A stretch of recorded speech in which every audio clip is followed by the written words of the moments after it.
Yes.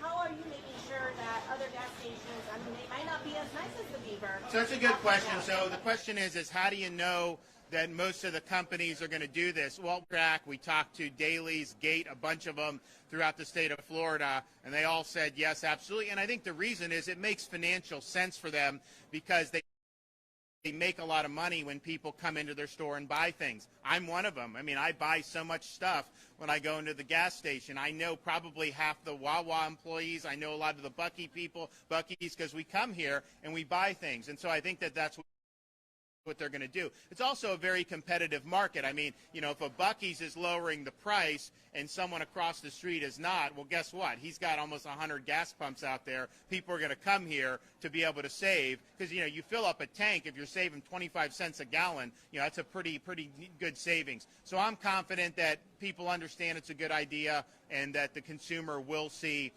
some relief. Now, one of the things that is just something that may happen is, you know, we're at $3.34 a gallon now, but it could increase from here given what's going on in the overall economy. And so by the time we do this, I mean, I'm hoping it goes down anyways, but I think most people are looking at this saying that these prices are probably going to be high for a while. So whatever that price is, then that's where you'll take the gas tax relief out of whatever the price is at the time that this goes into effect.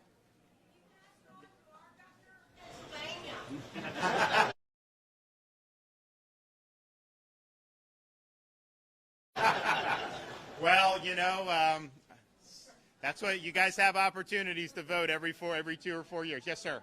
My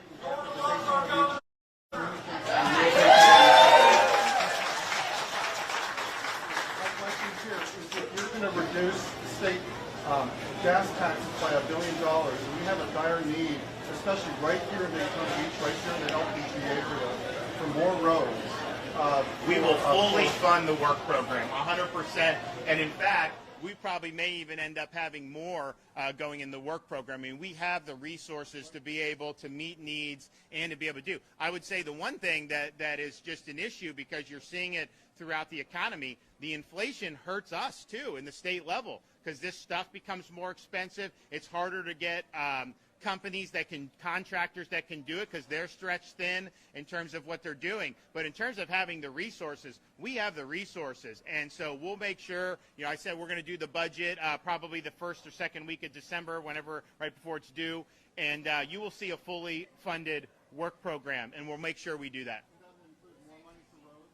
That will include, well, we'll fully fund. I mean, Kevin can talk about, you know, we didn't miss a beat last year, and in fact, we probably were able to accelerate things. So we're going to continue to do that. It's very, very important. And if you look, we had great announcements about what we were doing in the Tampa Bay area with some huge projects, and we're going to see those all over the state. So we continue with that. We're doing infrastructure, not just roads, including roads, also the water resources, all that. That's what happens when you have, I mean, we probably have never had such strong reserves in the history of the state. So we have the ability to provide relief for people, and I don't think we're going to miss a beat.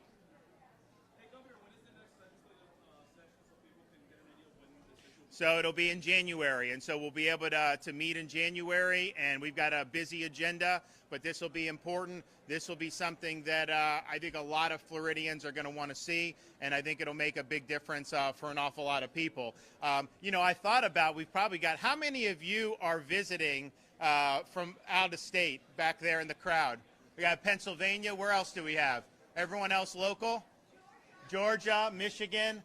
We've got a lot of other folks. You know, it is interesting how, because we have so many people coming here, that that a lot of these taxes, sales taxes, hotel, I mean, we really do get a lot of people out of state that contribute. That's one of the reasons we have the lowest per capita tax burden. And what's that? Oh, they are? Okay.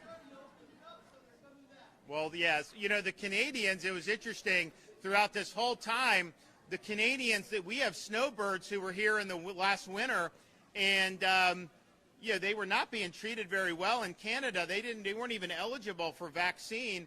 And so, we said if you have property here and you're a part-time resident, we would treat you accordingly. They were very appreciative of that. But I'm glad that that's the case. And hopefully, in Florida, our tourism is actually up.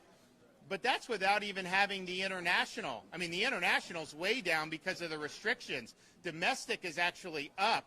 And I think people know that this is a great place to be and a great place to visit. So we're going to make sure that we continue to do that. And I know that those are visiting, welcome, and I hope you enjoy your stay. And everybody else here, Floridians, we're working to bring this relief to you. So stay tuned. God bless everybody.